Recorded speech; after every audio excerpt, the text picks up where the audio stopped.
Hello there, World of Tankers. Welcome to the channel. Hopefully all of you are doing well out there. I'm, of course, your host, World of Blitz, and in today's video, we're going to be talking about the STG Guard in World of Tanks Blitz. Now, this is a vehicle that I've been waiting for a long time to come into Blitz because it looks just so weird. It's got a big alpha gun, 400 average damage. Not only does it pack a big punch, but as well, it's got some really weird armor statistics going for it. So in today's video, we're going to be doing a full review, or at least preview, of this vehicle because, of course, it is not available to the public as of yet. This is just a mod in my garage, so not only can you see the skin, but as well so I can show you what it looks like, the statistics, and everything else like that. So, of course, if you enjoy today's video, and you like seeing the little leaks and other information like that on tanks before they do hit the stores, and, you know, just what they look like, please consider smashing that subscribe button down below, as it helps out the channel a crazy amount.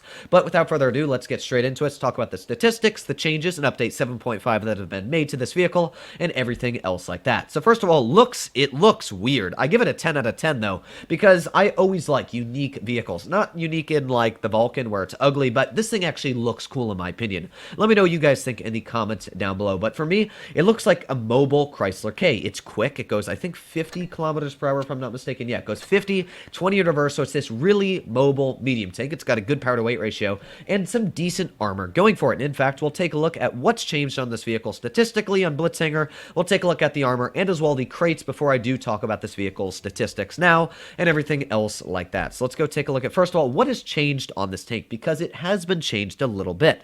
So you can see on Blitzhanger here that the dispersion on the tank was sitting at 0.18 and it actually got better to 0.16. So that's one thing that's good. Now, of course, that's the dispersion on the move. Imagine having a 400 average damage gun with 0.16 dispersion. That would be ridiculous. But it weighs now 34 tons, which is good, I guess, if you want to ram people. But because it weighs more, you can see that the effective power to weight ratio went down by quite a bit, by about 20% or so. It's down 5 on hard terrain, it's down about 3 on medium, and not too much on soft by about 2. But it's still going to make quite a big difference when you are trying to get around. That is going to make the tank immensely slower on trying to accelerate up to top speed.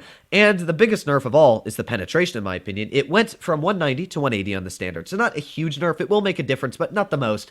But the premium penetration is where Wargaming nailed this tank right on the head with a stake, because it was sitting at a whopping 260, and now it went all the way down to 225. Now, if we go take a look at the stats of the vehicle in my garage, when you compare that to a vehicle like the T-34-3, my T-34-3, which also carries a very similar accuracy, it's in fact got the same aiming time as the T-34-3 on the STG, same alpha damage, it had similar penetration values. The 34-3 is sitting at 297 millimeters of heat pen, if you're running calibrated, of course, where this tank is 225, and if you're running Cali, well, you're going to be sitting at 236. That is a massive weakness compared to the 34-3, which in my opinion is making this vehicle just not worth it in general. The whole point of this vehicle was to be more of like a mobile 34-3, where it's a little bit faster, sacrifices, you know, some of the hull armor, but in return, it's got good penetration and other things like that. But now both of the things that were good about the tank, the mobility and the penetration, have just been slapped right out of existence. So,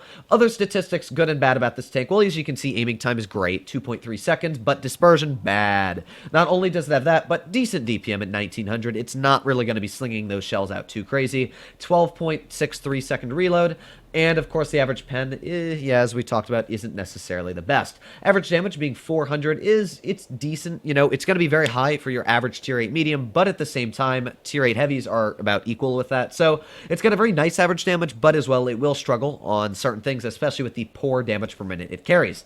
5 degrees of gun depression, yeah, not too great. The mobility, as we talked about, it's good. It goes 50 kilometers per hour forward, 20 in reverse, but it's definitely a lot slower than it used to be due to Wargaming adding a little bit of weight to it. So when we go back to the edge and we take a look at now Armor Inspector, you'll see that the vehicle is not as strong as you'd think it is on the armor. So if we take a look here, well, the hull armor, it's not great. It's 135 millimeters on the upper plate, and the edges as well, very weak at 173, the lower plate being 128. So the whole front of this vehicle is very easy to penetrate, but it's also very weird because it's super duper low down. And the upper plate here, this little skid plate, is actually at such a steep angle that it will get a lot of bounces, in fact. As you can see there, it's going to auto-ricochet a lot of shells. However, bit of an issue, because you'll notice that plate is only 31 millimeters thick, which means that, again, talking about average tier 8 heavy tanks, if we go take a look at a Luva, it's going to easily overmatch that upper part, because of course it carries a gun larger than a 90 millimeter, so it easily cuts right through that upper part, and well, yeah, the armor on the front is literally irrelevant. So it has some big issues. Now, it can side scrape decently. You can see that the side armor being 45 millimeters thick can be okay. 150 millimeter guns will overmatch the side armor completely, though. That's one thing, again, you got to keep in mind. If we take a look at like the RHM, yeah, it's going to overmatch that side completely. So the armor on this tank is good, but it will have its limitations. Now, the turret, very solid, 250, ranging up to 350. It's a very, very nice turret, but it has some kickers. This big cupola sticking out there like a sore thumb.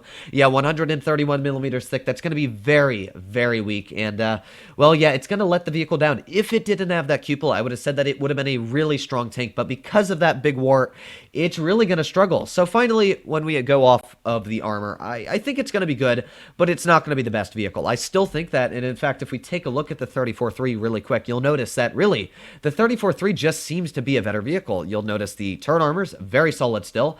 As you can see, a very, very nice turret, 270 millimeters thick, ranging up to 300. It does have cupolas on the roof, but not as big as the other ones. And if you're using that gun depression, well, the hull armor is not too bad, as you can see. It's about 150. Doesn't really have any overmatch angles, so I do think that this tank is going to be a little bit stronger on the armor. Not only on the armor, the turret armor is way thicker, at least, or overall effectiveness, in my opinion. So, yeah, there's really no advantage to the STG over the 34.3 now. So now, the question is, how much money is it going to cost for you to get this vehicle? Because this is where the tank, and I can tell you now, it is not going to be worth the price. Now, of course, Wargaming always brings out that cheap bundle where you can get like 2 crates for, I don't know, $5 or whatever it is. Wargaming always does that, just like they have for the Centurion. I would definitely suggest to get your hands on that if it does come out, because, yeah, getting a tier 8 vehicle for $5 always is a good price. However, there are a couple issues. You'll notice that the drop chance for the STG is only 5%, which isn't great. 5% drop chance, yeah, not going to be great spending your money. However, if you'll remember, in my last video, I did talk about at least crates. I don't remember. It was the Centurion. I'm pretty sure I said that there's no reason to try and gamble for it because you're never going to get it guaranteed. There's no charms, where the STG, as you can read here, I will give a Wargaming credit, at least they are giving it charms. So if you're a tank collector like me and you want to get your hands on this vehicle, you can in fact get it 100% after 30 charms. Now the issue is, I don't know how much money it's going to cost. Is it going to cost 1,000 gold per container? Is it going to cost $5 per container? My opinion is, if you want to get this tank guaranteed and your luck just absolutely sucks, it will cost you about $75 to $100 on average, which, yeah, that's not great. So we're going to see, of course, when it does come out. I don't know the official release date, but good thing is charms, bad thing is it will be very, very expensive. Now, the STG containers are going to have a bad drop chances here. As you can see, you're going to get a lot of junky certificates that you don't really care about for free experience and premium accounts. So there's no gold that you can get out of these containers, which makes me think that they will cost gold to get your hands on. But yeah, it's definitely a bit of a shame, in my opinion, that these containers are not really the best for drop chances other than getting the tank itself. So yeah, I don't think the STG is going to be a great vehicle, in my personal opinion.